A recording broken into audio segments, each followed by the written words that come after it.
Ipagtahimik muna ang puso mo. Kahit ilang segundo lang, huminga ka ng malalim. Sa gitna ng lahat ng iniisip mo ngayon, narito ka hindi dahil sa aksidente. Dinala ka ng Diyos dito dahil may gustong ipaalala siya. Hindi mo kailangang buhatin mag-isa ang lahat ng yan. Alam niya ang bigat na dinadala mo. Alam niya kung gaano mo na gustong sumuko. Pero ngayon, hayaan mong ang presensya niya ang pumuno sa puso mo. Sa panahong parang wala nang makakaintindi, ang Diyos ang unang nakarinig ng iyak mong walang tunog.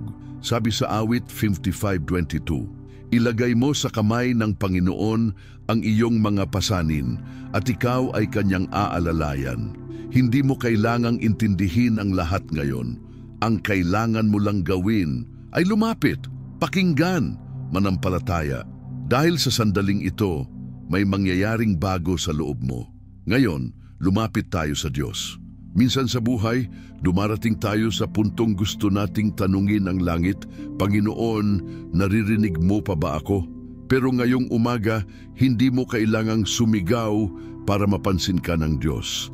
Ang mismong katahimikan mo, ang mismong pagluha mo sa loob, iyan ang tinig na naririnig ng Diyos ng mas malalim pa sa mga salita. Sa bawat bit-bit mong iniisip ngayon, tandaan mo, may Diyos na tapat sa kanyang pangako. Hindi siya natutulog, hindi siya nalalat. Ang presensya niya ay narito, ngayon din. Sa bawat umagang tulad nito, may bagong biyaya, may bagong pag-asa. Sa gitna ng pagod, may kapahingahan. Sa gitna ng takot, may direksyon. At sa gitna ng lahat ng kaguluhan sa loob mo, may tinig na marahan pero makapangyarihan. Anak, ako ang bahala. Kaya huwag mong hayaang lumipas ang umagang ito na hindi mo siya nilapitan. Baka ito na ang sandaling matagal mo nang ipinagdarasal. Ito na ang sagot na matagal mo nang hinihintay. Handa ka na bang maranasan ang kapayapaan na hindi kayang ibigay ng mundo? Dahil sa susunod na sandali, tayo'y mananalangin ng buong puso. Isulat sa comments, Panginoon, kinakausap mo ako ngayon at huwag kalimutang mag-subscribe para araw-araw mong marinig ang tinig ng Diyos. Ngayon, sabay tayo sa paglapit sa Diyos ng buong puso. Panginoon, salamat sa umagang ito. Salamat sa bagong hininga, sa bawat tibok ng puso na patuloy mong binubuhay. Ikaw ang liwanag sa dilim, ang direksyon sa kalituhan. Sa orasang damanya na ito, dinadala ko sa iyo lahat ng iniisip ko, lahat ng pangambang bumabalot sa akin, lahat ng pangarap na tila nag-aalangan. Fala conmigo, Senyor, marinig mo ang boses ko kahit hindi ito malakas. Pangunahan mo ang bawat hakbang ko ngayon. Pinipili kong ilapit sa iyo ang aking mga problema, aking mga pasakit, aking mga tanong. May pangako ka na hindi mo ako iibitin. May pangako ka na hindi mo ako pababayaan. Sa Salmo 46:1-2, Diyos ang ating kanlungan at lakas. Handa siyang makiisa sa atin sa oras ng kapighatian. Kaya't hindi tayo matatakot kahit ang lupa ay ilipat, kahit bungang ulo ng mga bundok ay mabuwal sa puso ng dagat. Sa ilang talata ng paghinga, maramdaman mong malapit ka, hindi dahil sa ginagawa mo ng marami, kundi dahil pinili mong manalig. Ngayon, pinipiglas mo ang mga bigat, hinahayaan mong madaig ng iyong pananampalataya ang takot. Sa iyong mga kamay, Panginoon, sumusuko ako. Aking puso, isip, katawan, ang aking trabaho, pamilya, mga pangarap, lahat ng hindi ko kayang panghawakan mag-isa. Gabayan mo ako sa tahimik mong presensya. Bigyan mo ako ng direksyon divina. Ipakita mo sa akin ang daraanan. Ituro mo sa akin ang daan ng pangako mo. Tulungan mo akong makinig sa iyong tinig sa gitna ng ingay, sa gitna ng alingasngas ng mundo. Sa tahimik mong paanyaya, iangat mo ang aking pananampalataya hanggang sa punto na hindi ko na lang basta sinusubukan panatilihin ito, kundi buong puso kong tinatahak ang landas mo. May mga sandali na gusto kong sumuko, gusto kong itanong kung bakit ako pinaglalaban.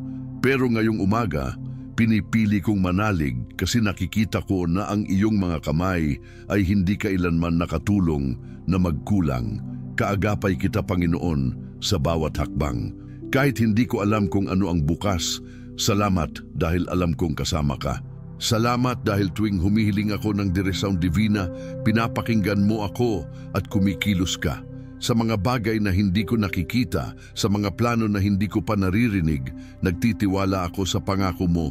Ang Panginoon ang aking pastol, hindi ako magkukulang. Salmo 23:1. Dala ko sa iyo ang aking puso, buong pagkatao, buong pananampalataya. Patawarin mo ang mga bagabag ng aking isip. Linisin mo ang mga sugat ng aking puso. Pagalingin mo ang mga nasirang pangarap. Itayo mo ang mga natumba. Bigyan mo ako ng kapayapaan na hindi matitinag ng unos, ng pag-asa na hindi mawawala kahit ng mga pagsubok, ng pag-ibig na hindi nagsusukod, hindi natitinag, hindi magmamaliw. Marinig mo ako, Panginoon, damahin mo ang pagnanasa ko na maging mas malapit sa iyo. Turuan mo akong mamuhay ayon sa iyong salita. Gabayan mo ang aking mga desisyon, payuhan mo ako kung saan ako lalakad. Bigyan mo ako ng tapang na yakapin ang iyong plano kahit hindi ko pa nakikita lahat. Tumayo ako ngayon sa iyong harapan, buong puso kong naghahandog ng tiwala. Alam kong hindi basta salita, kundi kilos. Alam kong hindi basta panaginip, kundi katotohanan. Hindi ko lamang tatanggapin ang mga pangakong tinig mo. Taglay mo ang susi sa bawat pintuan na nakasarado. Ikaw ang magbubukas sa daan na pupunta sa bagong umaga. Saksi mo, Panginoon, sa aking pananalig. Ako ay nananawagan. Fala conmigo, Senyor. Ipakita mo sa akin ang iyong pangako ng buhay, ang iyong direksyon divina, ang iyong plano para sa akin ngayong araw. Maging maliwanag mo ang aking hakbang, maging matatag mo ang aking loob, maging totoo mo ang iyong salita sa aking buhay. Iniaalay ko ang umagang ito para sa iyo, para sa iyong kaluwalhatian, para sa pagpapala mo sa akin at sa mga mahal ko sa buhay. Amen. At sa kaharian ng langit, maramdaman ko ang iyong kapangyarihan, ang iyong pag-ibig, ang iyong kapayapaan, at magbago ang aking pananaw. Damhin ko ang iyong presensya ng higit kaysa kailanman. Naniniwala ako sa iyong pangako, Panginoon, hindi ka magkukulang. Patuloy akong lalakad sa ilaw mo kahit hindi ko nakikita lahat. Ang bawat hakbang sa buhanginan, ang bawat sandali ng pangungulila, hindi mo ito pinapabayaan.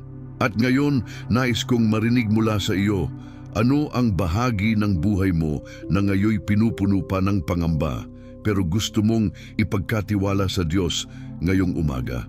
Isulat mo sa comments, tiwala ko sa iyo, Panginoon, o gabayan mo ako para magsimula ang kapangyarihan ng iyong pananampalataya.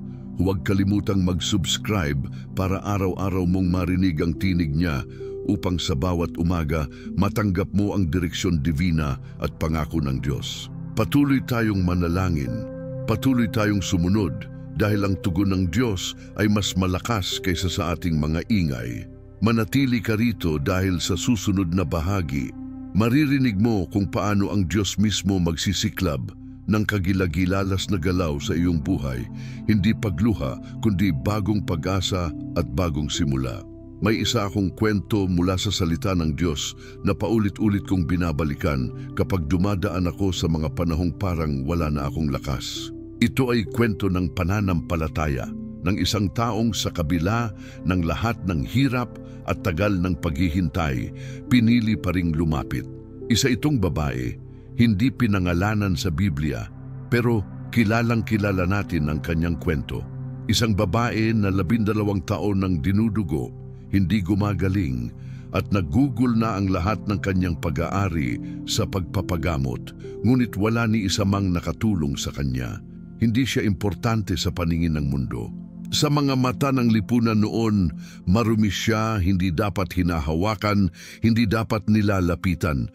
Pero sa kabila ng lahat ng iyon, sa kabila ng pagiging itinakwil, sa kabila ng kahihiyan, sa kabila ng matagal na pananahimik sa kanyang sakit, may isa siyang desisyon na bumago sa buong buhay niya. Nang marinig niya na si Jesus ay dadaan, nagpasya siyang lumapit, hindi para magpakilala, hindi para humiling ng harapang himala, lumapit siya ng palihim, lumapit mula sa likuran ng maraming tao, at sa gitna ng siksikan, sa gitna ng ingay, sa gitna ng pagod ng katawan at luha ng puso, dahan-dahan niyang hinipo ang laylayan ng damit ni Jesus. Isang simpleng paghipo, isang galaw na punong-puno ng pananampalataya. At sa mismong sandaling iyon, nang mas humaba ang isang segundo kaysa isang taon ng paghihintay, naramdaman niyang gumaling siya. Huminto ang kanyang pagdurugo, tumigil ang kanyang paghihirap. At higit sa lahat, naramdaman niyang siya'y napansin, siya'y tinanggap, at siya'y pinagpala ng Diyos.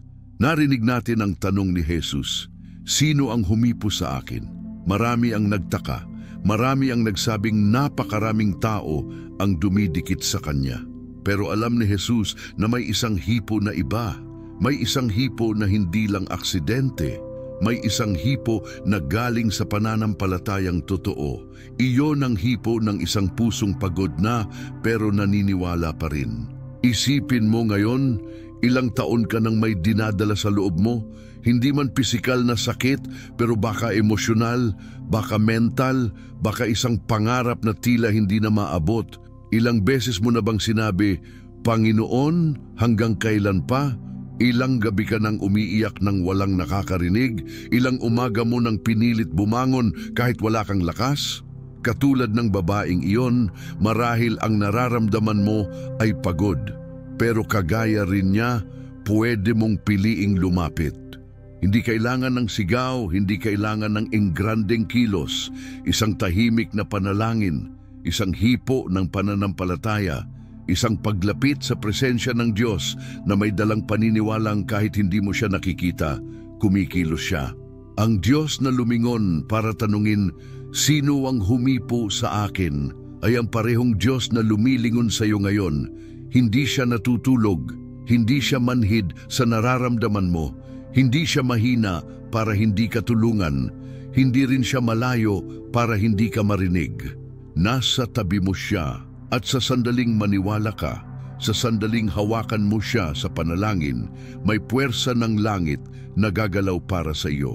Ang himalang iyon ay hindi para sa piling tao lang. Hindi ito para sa malalapit lang kay Jesus noong panahon na iyon. Ito ay para rin sa mga taong gaya natin, pagod, sugatan, naghahanap ng direksyon, umaasang may sagot, umaasang may pag-asa pa. Kaya ngayon, kaibigan, gusto kong tanungin ka, nasaan ka sa kwentong ito? Ikaw ba ang nasa gilid ng karamihan, nag-aalinlangang lumapit? Ikaw ba ang gustong humawak pero natatakot mapansin? Ikaw ba ang naghihintay na maramdaman ang pagpapagaling, ang kapahingahan, ang bagong simula? Ang Diyos ay hindi naghahanap ng perpektong panalangin. Ang Diyos ay hindi naghahanap ng taong malinis na ang lahat. Ang hinahanap niya ay ang pusong handang maniwala, ang pusong handang magsimulang muli, ang pusong hindi sumusuko kahit hindi pa nakikita ang sagot. Kaya sabihin mo ngayon sa sarili mo, "Lalapit ako," kahit hindi pa buo ang loob mo, kahit may takot pa, kahit hindi mo alam kung anong mangyayari. Basta lumapit ka, dahil sa kwentong ito, hindi lang ang babae ang nagbago. Pati ang mga tao sa paligid, nakita nila kung paanong kahit ang isang taong hindi nila pinapansin ay kayang mapansin ng Diyos, kayang pagalingin, kayang bigyan ng bagong pangalan. Hindi na lang siya babae na dinudugo. Siya na ngayon ang babaeng pinagaling, babaeng minahal, babaeng binigyan ng direksyon. Kapatid, pwede ring iyon ang maging kwento mo. Gusto mo ba? Gusto mo bang matawag hindi na ayon sa sakit mo kundi ayon sa pananampalataya mo? Gusto mo bang sa halip na tawagin kang laging nag-aalala, matawag kang anak ng Diyos na nagtitiwala? Gusto mo bang ang mundo ay makita hindi ang sugat mo kundi ang kagalingang ginawa ng Diyos sa buhay mo? Ngayon na ang panahon, ngayong umaga, sa sandaling ito.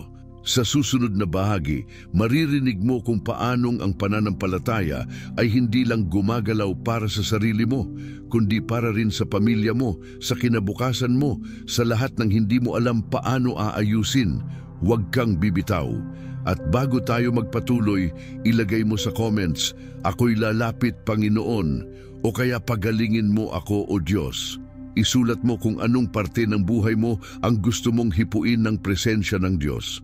Dahil sa pananalig mong iyan, may gagalaw sa langit, may mangyayari, may mababago. May salmo tayo na nagsasabing, ang Diyos ang ating kanlungan at lakas. Siya'y laging nakahandang sumaklolo sa oras ng kagipitan. Salmo 46:1. Alam mong kapag ramdam mo na parang nanghihina ka na, kapag nakakabog ang dibdib mo dahil sa pangamba, ito yung talata na magsasabing, hindi mo kailangang mag-isa, hindi mo kailangang magtago sa dilim. Kasama mo siya at may lakas na nagmumula sa pusod ng presensya niya. Marinig mo ito. Kapag binigay mo ang iyong puso sa Diyos para gabayan ka, nangungusap siya sa pamamagitan ng kanyang pangako. Nangungusap siya sa pamamagitan ng mga bagay na hindi mo pa nakikita. Unti-unti, malumanay, ngunit tiyak.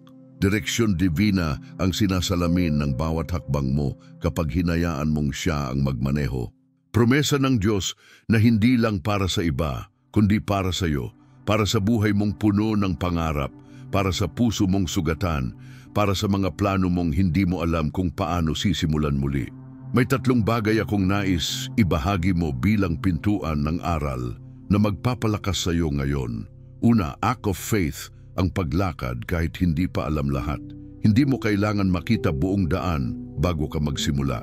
Madalas, ang unang hakbang ay ang pinakamahirap, pero iyon din ang pinakamahalaga. Kapag itinapat mo ang tiwala mo sa Diyos, makikita mong gumagapang ang liwanag sa gitna ng kadiliman. Kapag sinabi mong, Panginoon, gabayan mo ako, siya ay nagbibigay ng senyales, nagbubukas ng mga pintuan na hindi mo inaasahan.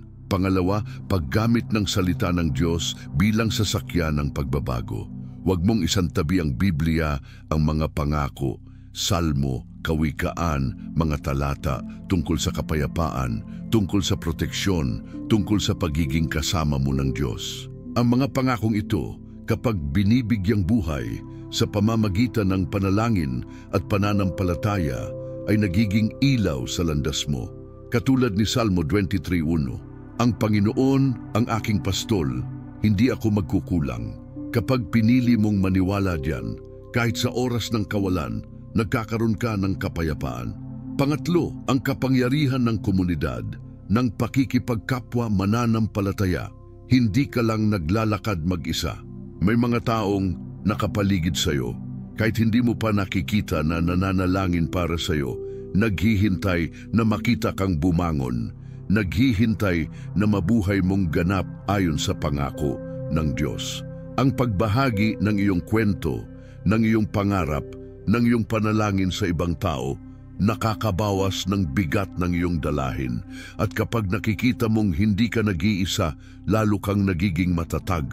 Ngayon, gusto kong ihatid sa iyo ang isang pangako mula sa Salmo 91:1-2. Ang nakatira sa lintik ng kataas-taasan ay mananatili sa anino ng makapangyarihan. Sasabihin ko sa Panginoon, siya ang aking kanlungan at aking kublihan, aking Diyos, aking tiwala. Kapag sinabi mong ito, hindi ito basta salita lang, ito ay deklarasyon ng pananampalataya. Kapag buong puso mong binigkas, may pananalig na gumigising sa loob mo, may pag-asa na lumulusog. May panahon na parang hindi gumagalaw ang mga bagay. Panalangin mong paulit-ulit mong sinabi, plano mong paulit-ulit mong binuo, pag-asa mong paulit-ulit mong sinubukan tuparin. Ngunit ngayon, ang Diyos ay naghahanda na magsabi sa iyo, may galaw na nangyayari, may himala na papasok, may direksyon divina na ilalantad niya sa buhay mo. Magtanong ka sa sarili mo, ano ang bahagi ng buhay mong sa ngayon ay gusto mong maramdaman mong hawak-hawak niya ang kamay mo? Ano ang pangarap mo na gusto mong makita muling sumiklab? Ano ang takot mo na gusto mong mawala sa ilalim ng liwanag ng kapangyarihan niya?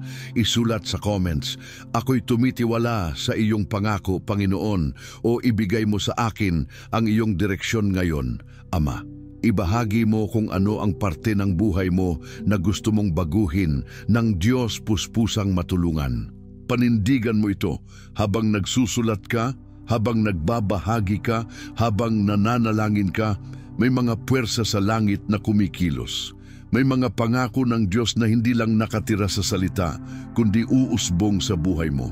Patuloy mong panoorin dahil sa susunod na bahagi, mapapansin mong ang direksyon divina ay hindi lang pagbibigay ng ideya, kundi pagbubukas ng pintuan, pagbibigay ng tapang, pagbabalik ng pangarap, at pagpapakita ng mga bagay na hindi mo inaasahan.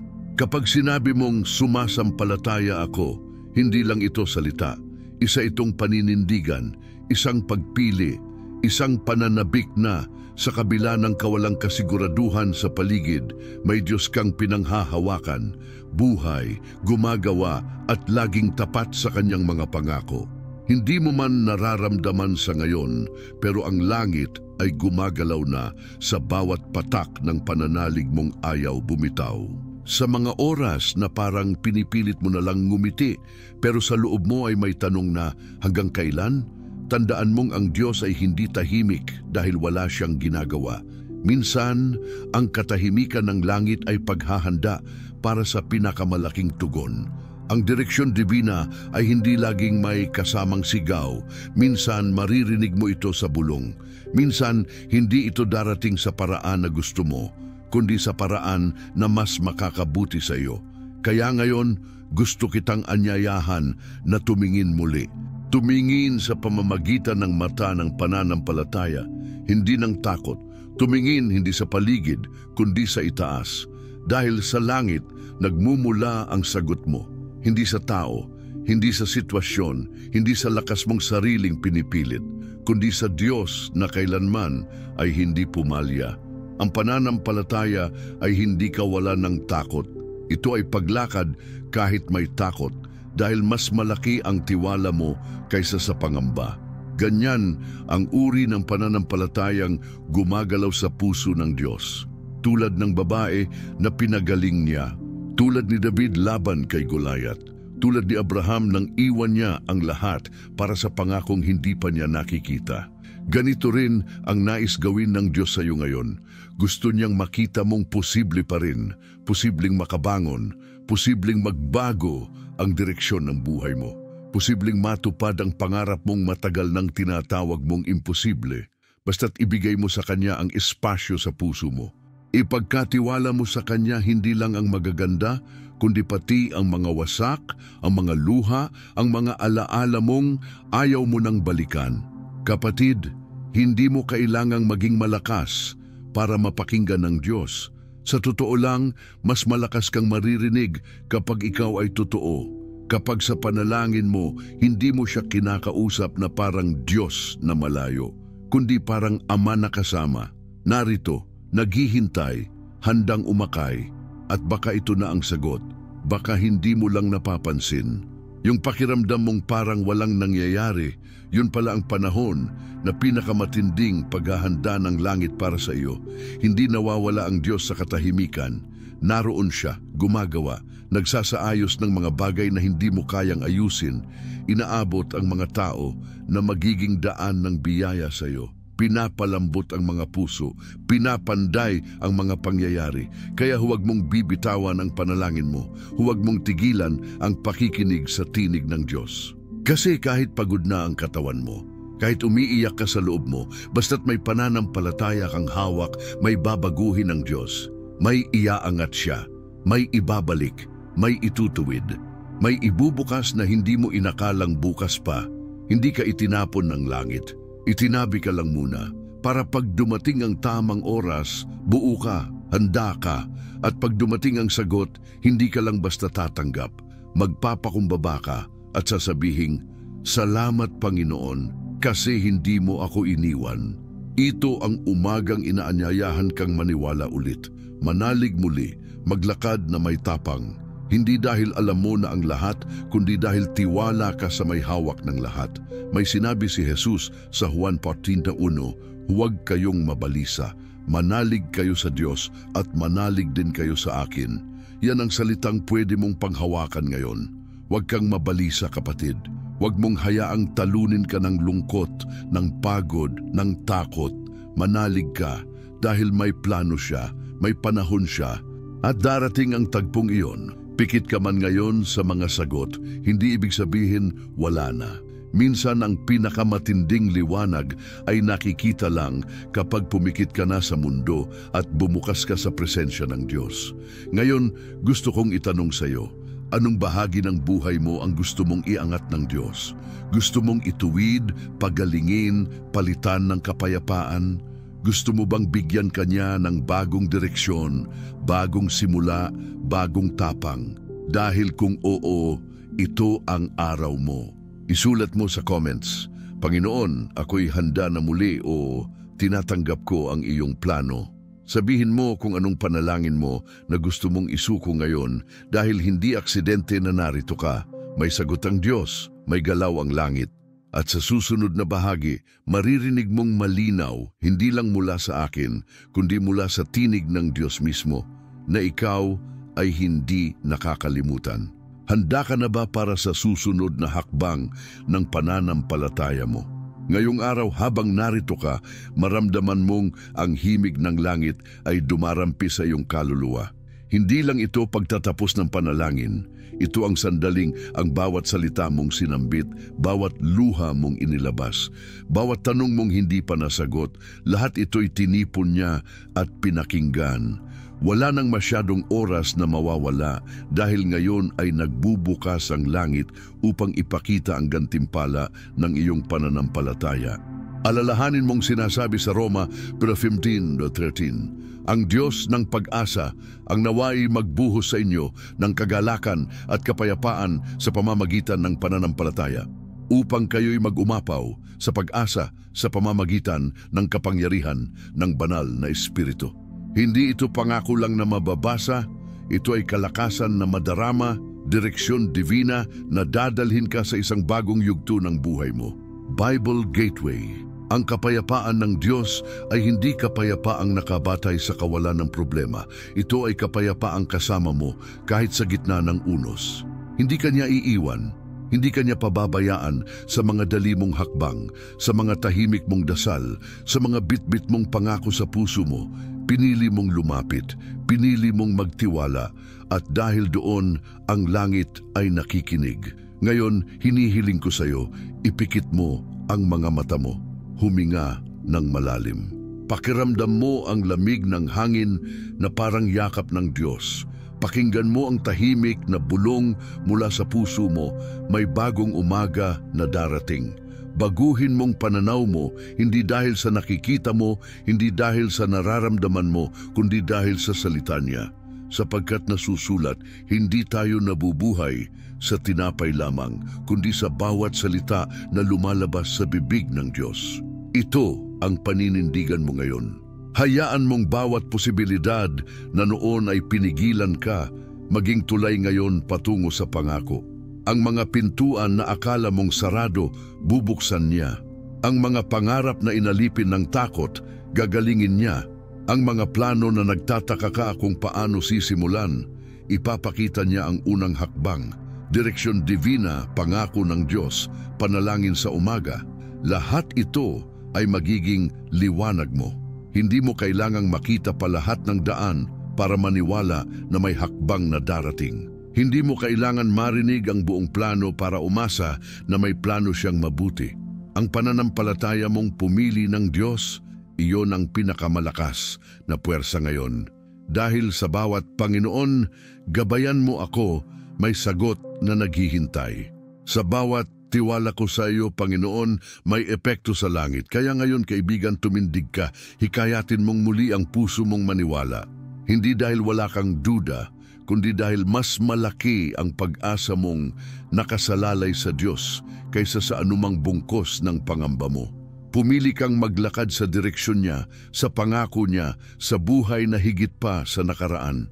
Pansinin mong habang tinatanaw mo ang darating na bukas, dala mo na ang bagong pananampalataya, bagong tiwala, bagong kapayapaan. Ito ang araw mo na susuungin ang pangako ng Diyos. Ito ang umaga mong sisiklab ang bagong simula. Huwag kang bawiin ngayon. Huwag kang pahintuin ang paggising ng pag-asa sa puso mo. Para sa pagtatapos, nais kong itanong sa iyo, ano ang pangako ng Diyos na nais mong makita sa buhay mo, sa pamilya, sa kalusugan, sa pangarap? Magsabi ka ngayon sa comments, pangako mo ay buhay sa akin o bagong simula, Panginoon. At kung hindi ka pa nakasubscribe, pindutin mo na ngayon para araw-araw mong marinig ang orasyon damanha na magdadala sa iyo sa direksyon divina at pagpapala ng Diyos. I-click din ang video na nasa screen para higit pang himig ng pag-asa ang dumaloy sa puso mo. Manatili ka dahil ang himala ay hindi natatapos dito. Magiging simula pa lamang ng bagong kabanata ng iyong pananampalataya.